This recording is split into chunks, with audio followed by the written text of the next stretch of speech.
प्रभु यीशु मसीह का नाम है शालोम। Praise the Lord. आप लोगों का फिर से एक बार स्वागत है मेरे यूट्यूब चैनल पे।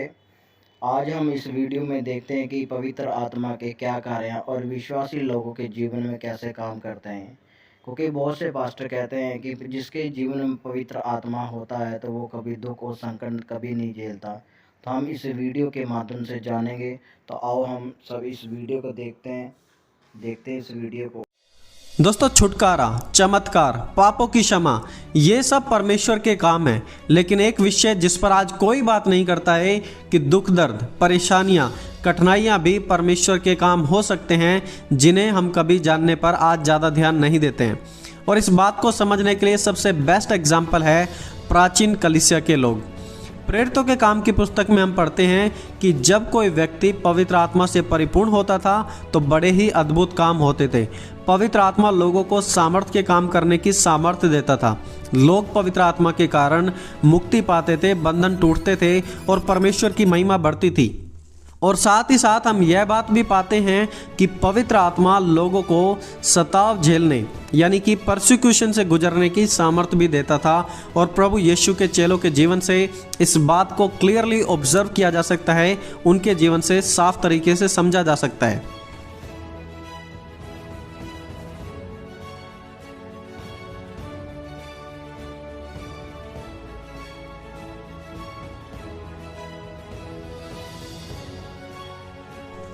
हम पवित्र बाइबल में इस प्रकार पढ़ते हैं कि जब प्रभु यीशु को पकड़ा गया था उस समय पतरस ने प्रभु यीशु मसीह का इनकार कर दिया था और यहाँ तक कह दिया था कि वो प्रभु यीशु मसीह को नहीं जानता। और इवन प्रभु यीशु मसीह की मृत्यु के बाद चेले यहूदी शास्त्रियों से डरकर छिपकर सीक्रेटली बैठे हुए थे। उनके अंदर इतनी हिम्मत नहीं थी कि वो बाहर जाकर यहूदियों को फेस कर सकें। लेकिन प्रेरितों के काम 2 अध्याय में हम पढ़ते हैं कि जैसे ही पवित्र आत्मा उन पर आया तो उन सब ने सामर्थ पाई। वो पतरस जो प्रभु यीशु मसीह का इनकार कर रहा था, वो कह रहा था कि वो यीशु को नहीं जानता, वही पतरस यरूशलेम में खड़े होकर दिन दोपहर में हजारों लोगों को यीशु नासरी के बारे में बताता है। पवित्र आत्मा आते ही उनके अंदर से डर खत्म हो गया। वो ऐसे व्यक्ति बन गए जिन्हें रोकना बिल्कुल असंभव हो गया था। उनको ताड़ना उठानी पड़ी, उनको पीटा गया, उनका मजाक बनाया गया, उन्हें जेल में डाला गया, सबके सामने उन पर कोड़े मारे गए।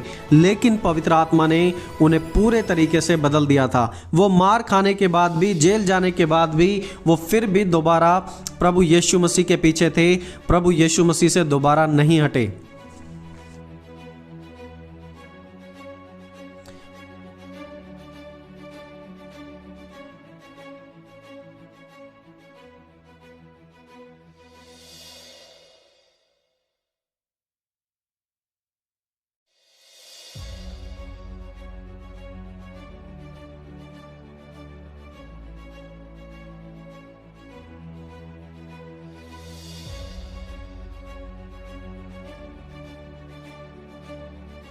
दोस्तों, क्या आप इस बात को समझ पा रहे हैं कि पवित्र आत्मा हमें सिर्फ चिन्ह, चमत्कार, चंगाई करने की सामर्थ्य नहीं देता, बल्कि सताव, दुख, कलेश में भी खड़े रहने की सामर्थ्य देता है।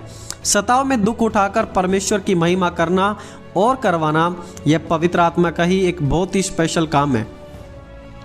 परमेश्वर ने अपनी महान योजना में प्रेरितों के लिए कंफर्टेबल लाइफ, बड़ी बड़ी मिनिस्ट्री या मिराकल को ही नहीं ठहराया था, बल्कि उन सभी चीज़ों के साथ दुख उठाना, सताव से गुजरना भी परमेश्वर की महान योजना में था उन सभी चेलों के लिए।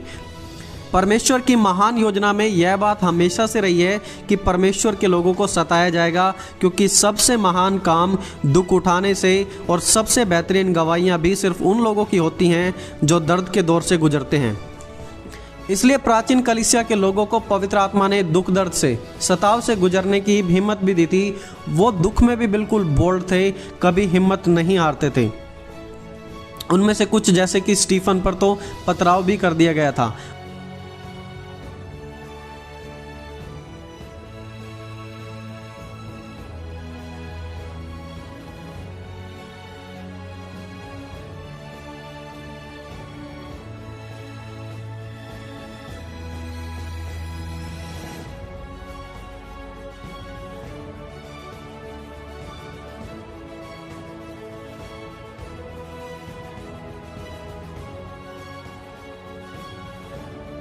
उनमें से कईयों को शेरों के सामने डाल दिया गया था, शेरों के सामने डालकर उनको मार दिया गया था।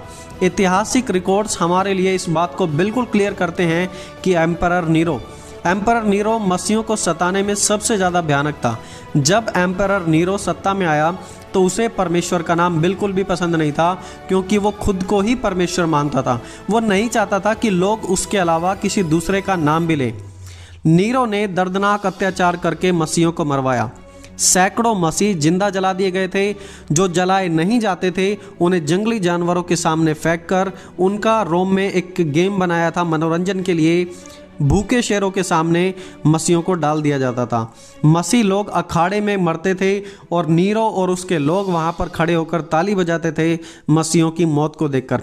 लेकिन उतना दर्द उठाना कभी व्यर्थ नहीं रहा उनका।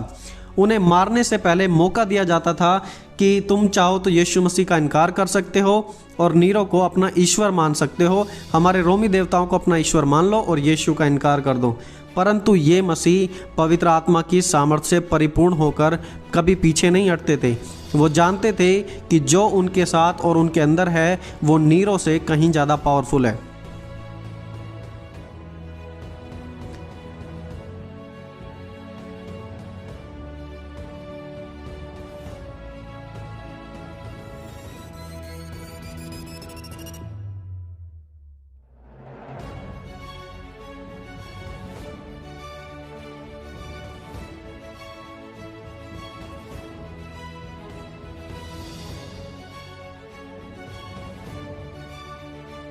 दोस्तों, क्या आपको पता है कि झूठ के लिए कभी कोई नहीं मरता। No one is willing to die for a lie. ना ही कोई कंफ्यूजन में मरता है। ये मसीह जो यीशु मसीह के लिए मर रहे थे वो बिल्कुल श्योरिटी के साथ मर रहे थे कि हाँ, यीशु सच्चा परमेश्वर है। वो उस सच्चाई को अनुभव कर चुके थे, इसलिए ना राजा, ना मौत, ना कोई सजा उन्हें कभी नहीं रोक पाई। पवित्र आत्मा ने उन्हें यह सब कुछ सहने की सामर्थ्य दी। उन्होंने कोड़े खाकर, पथराव से, मौत से एक बात हम सब के सामने प्रूव कर दी है कि जीसस वॉज देयर एवरीथिंग। प्रभु यीशु मसीह से बढ़कर उनके लिए और कुछ भी नहीं था। तरतुलियन ने एक बार कहा, the blood of the martyrs is the seed of church. मसीह शहीदों का लहू कलीसिया का बीज है। जहाँ जहाँ यह लहू बहेगा वहाँ वहाँ कलीसिया बढ़ेगी। रोम में प्रेरित पतरस और प्रेरित पौलुस को मारा गया। आज वो रोम मसीहों से भरा हुआ है। साउथ इंडिया में प्रेरित थोमा को मारा गया था। आज वो साउथ इंडिया मसीहों से भरा है। दोस्तों, यह बात हमेशा याद रखें कि पवित्र आत्मा आपको परमेश्वर की महिमा के लिए सताव से भी गुजरवा सकता है। और जो लोग मजबूती से सताव से गुजर जाते हैं, मजबूती में भी परमेश्वर के पीछे चलते रहते हैं, वो एक पवित्र आत्मा से भरे हुए व्यक्ति की पहचान होती है।